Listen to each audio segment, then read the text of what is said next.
Malaysia urges UN sanctions on Israel. Malaysia's history must represent facts not dictated by West.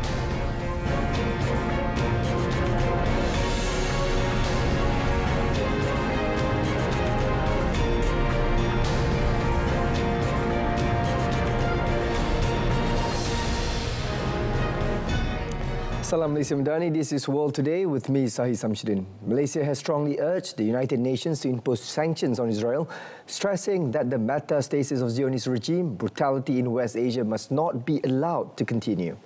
Delivering the country's national statement at the general debate of the 80th session of the United Nations General Assembly UNGA 2025 on Saturday, Foreign Minister Dato Sri Mohammed Hassan said Israel's latest assault on Doha, Qatar was not merely an attack on a few Hamas representatives, but a violation of another state's sovereignty and an insult to all mediation efforts.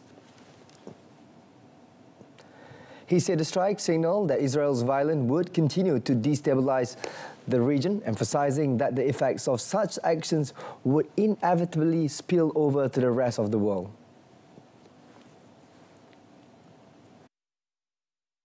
And it is a signal that Israel's violence will continue to destabilize the region. The effect of this will spill over to the rest of the world. The atrocities may have begun with Palestine, but they certainly will not end with Palestine. As the Middle East grows ever more dangerous for its residents, we will feel the reverberations all over the world. And this is why simply advocating for a two-state solution is not enough, Madam President. He also reiterated Malaysia's commitment to support the Palestinian people through any measure, including the New York's declaration. Dato Sri Mohammed said concrete action must also be taken against the occupying force, while long-term support should be prepared to ensure the development of a self-governing Palestinian state. In addition, he also reiterated Malaysia's call for urgent UN reforms, stressing the body must stay relevant in tackling global challenges, especially the long-standing question of Palestine. He said Malaysia believes that urgent reforms are key to UN survival, including the need to limit, if not abolish, the veto.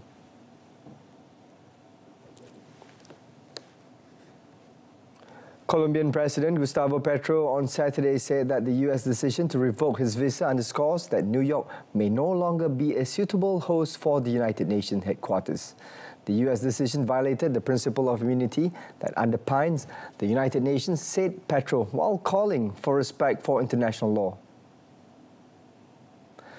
On Friday, before returning to Bogota the next day, Petro joined a pro-Palestinian demonstration outside the UN headquarters in New York, where he urged US soldiers not to turn their weapons against humanity. The Colombian president also criticized Washington for preventing Palestinian representative from attending the UN General Assembly and renewed his call for the international community to stop the humanitarian disasters in Gaza. Por Asamblea General de los Pueblos en las Naciones Unidas, vamos a presentar una resolución que diga que se ordena a las Naciones Unidas la configuración de un ejército de la salvación del mundo que tiene como primera tarea liberar a Palestina. In response, the US State Department said on the same day on social media that Petro's visa will be revoked due to his reckless and incendiary actions. Petro further urged US President Donald Trump to reconsider his support for Israel's military action in Gaza, saying the United States cannot achieve greatness by killing defenseless babies.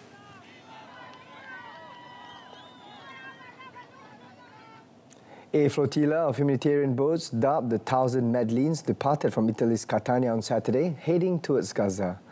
Activists said the boat carried humanitarian supplies intended for civilians in the Gaza Strip, where Israel maintains a blockade. The departure from Sicily came a day after the global summit flotilla defied repeated warnings from Israel that it would use any means necessary to prevent the boats from reaching the war-torn enclave. New Hampshire State Representative Alan Reid is said to be the first elected US official to sail on a humanitarian flotilla mission to Gaza, according to the mission's organizers. There's risks, but some things are worth risking for. And every time I'm scared, I think about the fact that the Palestinians don't get to choose whether or not to risk. They have to live with the fear of death every day. So until their rights are secured, none of our rights are secure. So it's worth risking. Thousand Madeleines, which has teamed up with the Freedom Flotilla Coalition, announced Reed has joined the global maritime campaign aimed at peacefully challenging what it calls Israel's illegal and inhumane blockade of Gaza. Roughly 50 civilian vessels are participating in the initiative, joined by parliamentarians, lawyers and activists, including Swedish climate campaigner Greta Thunberg. The flotilla's passage across the Mediterranean has heightened regional tensions, especially after organisers reported that drones attacked them earlier in the week. Movements in our own cities. Malaysia's history must represent the facts based on research and what Malaysians should know, not dictated by the West, according to Prime Minister Datuk Seri Anwar Ibrahim. In this regard, he said the reconstruction of Malaysian history was important, asserting that it should not be written by the colonial master.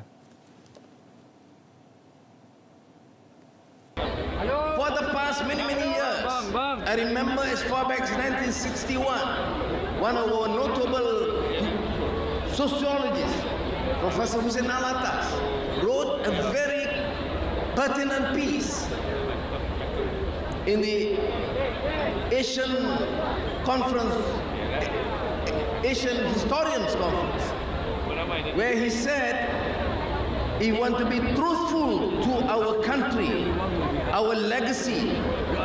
Our history must not be dictated by our colonial masters. Our history must not be subjugated as written about slaves in this country. We had a civilization. We had an opportunity to be a major trading partner. He said this when officiating Visit Malaysia 2026, VM 2026 in Klebang last night. Also present were the Yang di-Pertuan Negeri of Melaka, Tun Muhammad Ali Rustam, Tourism, Art and Culture Minister Datuk Seri Tiong King Sing, and Melaka Chief Minister Datuk Seri Abdul Rauf Yusof. Datuk Seri Anwar also lauded Melaka's exceptional prowess in hosting the launch of VM 2026, describing the state's performance as a testament to its collective spirit and historical significance. Meanwhile, he noted that the country's tourism sector was not solely focused on culture and the arts, but also served as a key driver of economic growth and a symbol of national unity. He noted that food and beverages played a major role in attracting tourists as they reflected Malaysia's diversity.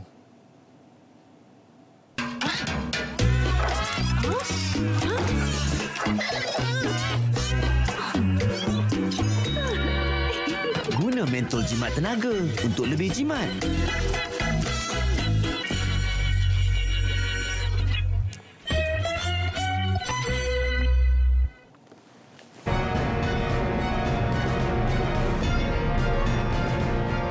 Coming up next, at least 38 dead, over 50 injured at Indian actor-politician rally.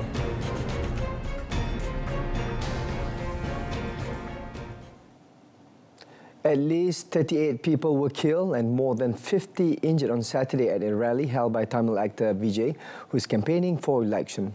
Large crowds had gathered for the meeting, part of Vijay's ongoing state tour for his political party. Vijay, who is a well-known actor and goes by only one name, launched a political party last year and began campaigning this month ahead of state elections. Vijay is one of Tamil cinema's most bankable actors for 3 decades and has drawn massive crowds to his public meetings since launching his political party, Tamilaga Vetri Kazakagam, in 2024, which has targeted both the state ruling party, DMK, and the Prime Minister Narendra Modi's Berita Janata party. He's campaigning ahead of the state elections that are to be held in early 2026. State lawmaker Senthil Balaji told reporters that 58 people were hospitalized after what he said was a stampede. He added that Tamil Nadu Chief Minister M.K. Stalin will visit the area on Sunday. Prime Minister Narendra Modi said in a post on X that the unfortunate incident during a political rally in Karur, Tamil Nadu, is deeply saddening. Thousands attended a rally in support of Pakistan's jailed former Prime Minister Imran Khan in the northwestern city of Peshawar on Saturday. Peshawar is the capital of Khyber Pakhtunkhwa province, which is ruled by Imran Khan's PTI party. Khan had called on the public to attend the rally, describing it as a demonstration for the nation's freedom. Organisers said the rally drew crowds from Khyber Patunkhwa, Punjab, Sindh, Balochistan, Gilgit-Baltistan and Pakistan-administered Kashmir and the capital Islamabad. Imran Khan's sisters, Alima Khan, also joined the gathering. Former cricket star Khan was elected Prime Minister in the year 2018, but once in office, he fell out with the powerful military and was ousted in 2022 by Parliament.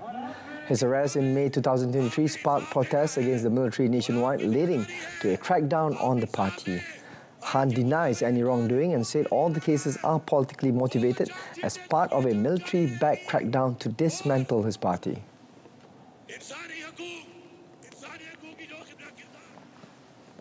Citizens of Caracas took part Saturday in a disaster prevention drill conducted by security forces and civil protection agencies to brace for potential natural disasters after the northwestern state of Zulia endured a spate of earthquake this week. 4 earthquakes hit northwestern Venezuela with a span of several hours late Wednesday and early Thursday, including 2 powerful tremors exceeding magnitude 6.0. There were no immediate reports of casualties or significant damage.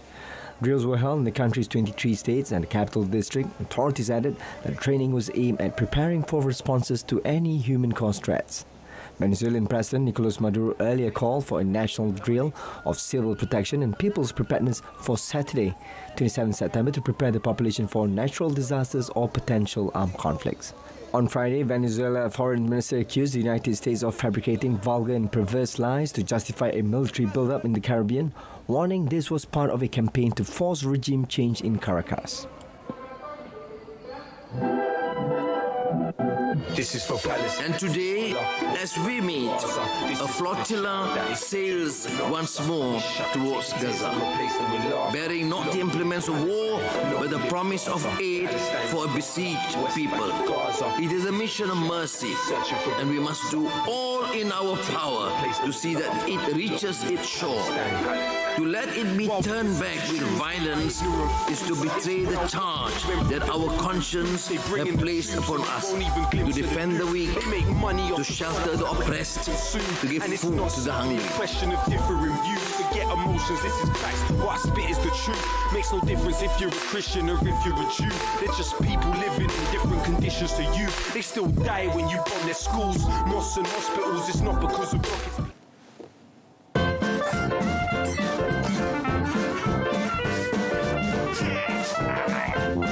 Bersihkan penapis penghawa dingin dan tetapkan 24 darjah Celsius untuk lebih jimat.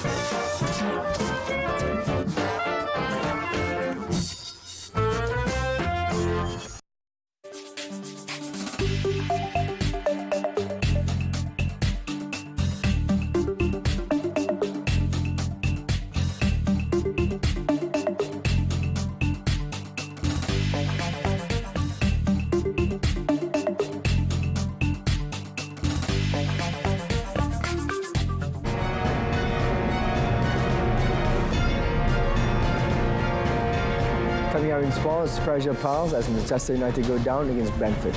Stay with us.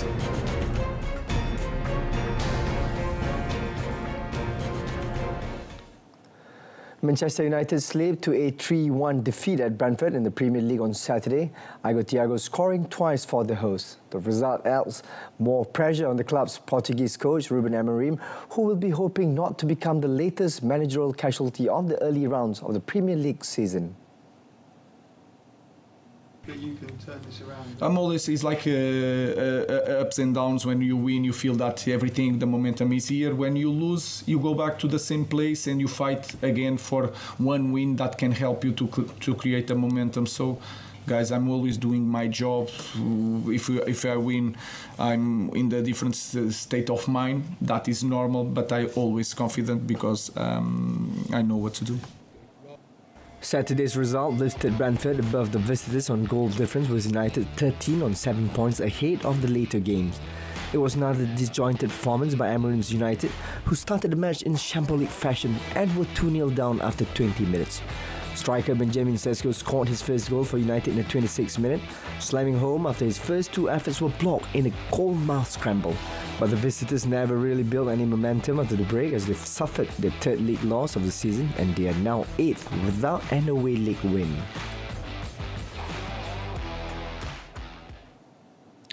West Ham United appointed Nuno Espirito Santo as manager on a 3-year contract on Saturday, hours after announcing the sacking of Graham Potter. Portuguese Espirito Santo, who was fired by Nottingham Forest this month, joined West Ham after they made a dismal start to the Premier League campaign, losing 3-0 to promoted Sunderland on the opening day before suffering heavy defeats by Chelsea and Tottenham Hotspur. Potter's final game was a 2-1 home loss to Crystal Palace last Saturday amid fan protests, but the axe did not fall immediately, with the Englishman fulfilling club media duties on Friday. Espirito Santo had guided Forest through a relegation battle when he joined in December 2023, before exceeding expectations by taking them into the Europa League by finishing 7th last season. But the former Wolves and Tottenham Hotspur manager admitted last month that his relationship with the club's owner, Evangelos Marinakis, had broken down. He will take charge of his first game when West Ham face Everton away on Monday. Abil Osorio struck twice, including a stoppage time winner, as Defensa y Justicia edged Boca Juniors 2-1 in the Argentine Primera Division Clausura tournament on Saturday, September 27, leaving the visitors in 6th place. Boca have 14 points from 10 matches in Group A, while Defensa y Justicia are second with 15 points, trailing leaders Atlético Union by 2. Defensa y Justicia and Boca Juniors, both in the playoff zone, face each other in an important match for qualification to the next round in the Clausura 2005. Osorio broke the deadlock in the 84th minute, coolly converting a penalty after being fouled in the box. But Boca quickly responded, levelling the score just 4 minutes later when midfielder Ande Herrera was brought down in the area. Leandro Paredes, a World Cup winner with Argentina, stepped up to beat goalkeeper Enrique Bologna from the spot. With the game heading for a draw at the Norberto Tomalelo Stadium, Defensa y Justicia struck in the 94th minute when Alexis Soto's free kick found Osorio, who fired home his second goal of the match. Boca next hosts Newell's Old Boys on 5th October.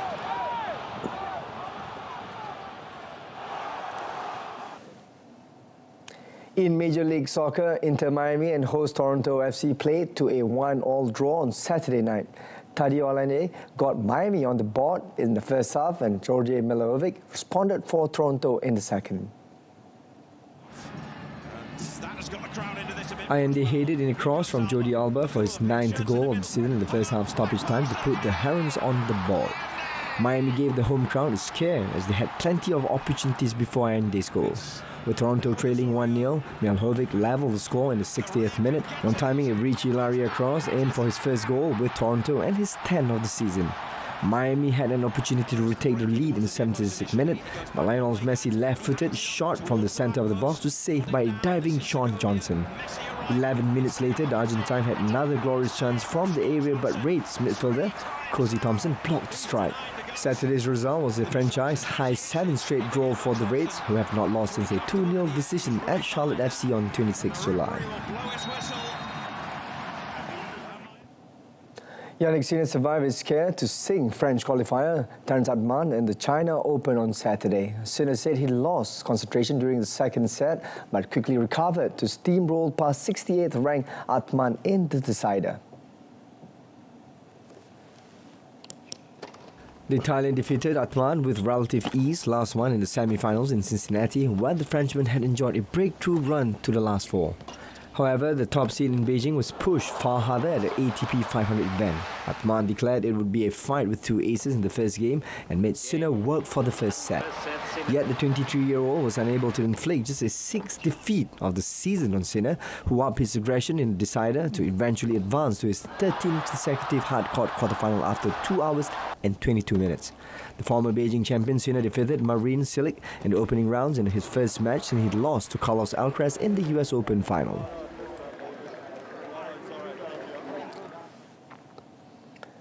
In the women's draw, Wimbledon champion Iga Swiatek cruised into the 3rd round of the China Open on Saturday with a commanding 6-love, 6-3 win over China's Yuan Yi, extending her recent run of strong form. Swiatek, who claimed the Korea Open title last week, marked another milestone in her career as she became the first player in the WTA Tour history to record 25 or more wins in WTA 1000 tournaments across 3 consecutive seasons. Yuan struggled to counter Swiatek's precision and power, managing just 3 games in the second set after being shut out in the opener. Swiatek broke early to set a tone for a one-sided match against Yuan, winning the first set without dropping a game when the Chinese wildcard fired long. Cheered on by her home crowd, the world number 110 made a better fist of it in the second, but Swiatek wrapped up things up when Yuan returned into the net. Swiatek will next face Colombia's Camila Osorio. 6-time major champion Swiatek is the top seed in Beijing after world number 1 Aryna Sabalenka withdrew injured. Swiatek won the prestigious WTA 1000 tournament in 2023 but missed the competition last year citing personal matters.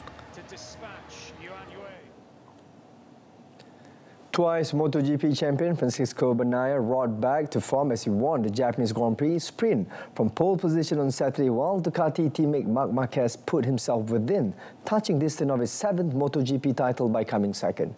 Bagnaia made a blistering start, quickly building a comfortable lead and crossing the line well ahead of Marquez, whose brother and closest champion contender Alex finished outside the points in 10th place. Marc Marquez stretched his lead over Alex in the riders' standings to a whopping 191 points. The 32-year-old Spaniard can win the title in MotoGP on Sunday if he does not concede more than 6 points to his younger sibling. Bagnaia, who trails Marquez by 272 points, was visibly moved after securing his first sprint win of the season. Reigning MotoGP champion Jorge Martin's nightmare season continued as the 27-year-old Spaniard collided with Aprilia teammate Marco Bezzecchi on the opening lap, having started 17th on the grid. Martin, who has already missed 10 races this season due to injuries, was ruled out of Sunday's race after X-rays revealed a displaced fracture of his right collarbone. Aprilia said Martin would fly back to Spain on Sunday and undergo surgery to mend a fracture to his right collarbone.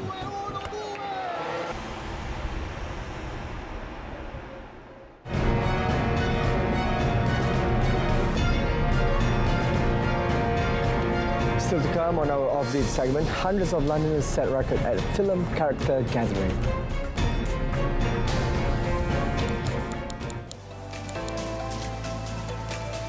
Several hundred film enthusiasts gathered in Greenwich, East London on Saturday to set a record for the largest assembly of people dressed head to toe as a character from some of the most famous films of the last few decades.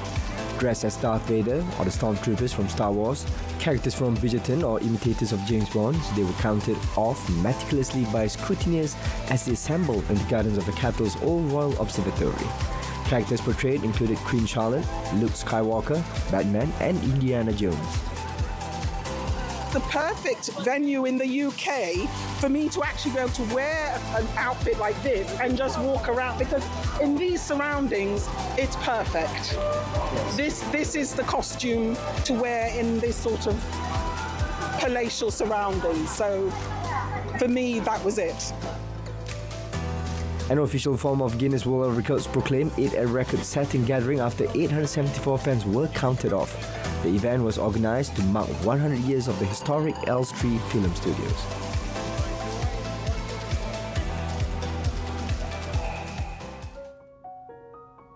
A 24-year-old student from West German town Nistertal near Kassel has turned plain sneakers into unique works of art featuring anime motifs, portraits and nature-inspired designs. Dio My Maria Lui creations, marketed through social media under her label Customs by Mai, are gaining traction among customers and even professional athletes. Initially focusing on custom designs requested by her clients, Liu noted that anime and manga motifs now account for about 80% of her work, a trend that developed organically. Each pair of sneakers takes an average of 6 to 8 hours to complete, though complex designs may require up to 12. Despite her growing success, Liu remains modest, even as her list of clients include world-famous names such as international footballer Toni Kroos.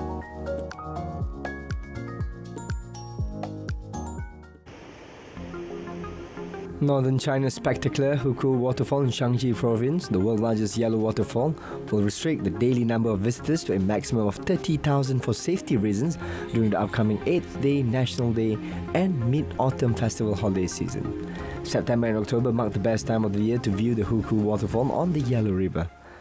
Torrents of Yellow River plunge over the cliff edge, sending out thunderous roars that echoed through the canyon. Viewing platforms on both sides of the river were packed with visitors from across the country. In recent years, the Hukou Waterfall has gained in popularity. But to ensure safety and enhance the visitor experience, the Scenic Area Administration will implement reservation and crowd control measures during the holiday with a daily visitor limit of up to 30,000.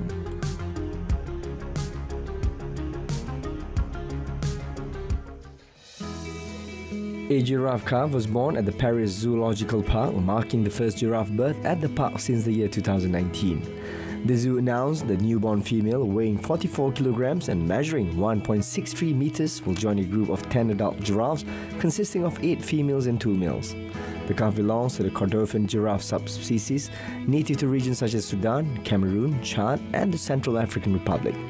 Its population fell by 85% between 1985 and 2015, with around 2,000 individuals remaining in the wild. Its habitat is weakened by conflicts surrounding its native regions, making its survival in the field complex. Classified as critically endangered by the International Union for Conservation of Nature, IUCN, birth is seen as a real victory by the Paris Zoological Park. The calf's name, however, has not yet been revealed.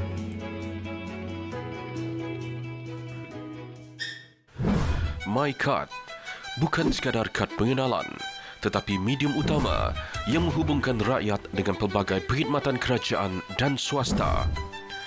Banyak insentif kerajaan disalurkan melalui My Card, daripada bantuan kebajikan, kemudahan kesihatan hinggalah pelbagai program rakyat. Inilah keistimewaan yang dimiliki oleh setiap warga negara Malaysia. Sila periksa keadaan My Card anda. Sekiranya chip rosak, hilang atau My Card sudah uzur, segera lakukan penggantian di Jabatan Pendaftaran Negara agar hak dan kemudahan anda sentiasa terjamin. Inilah komitmen Madani dengan dokumen identiti yang sah, moden dan diyakini. Rakyat disantuni sebaiknya. My Card, identiti anda, kebanggaan negara.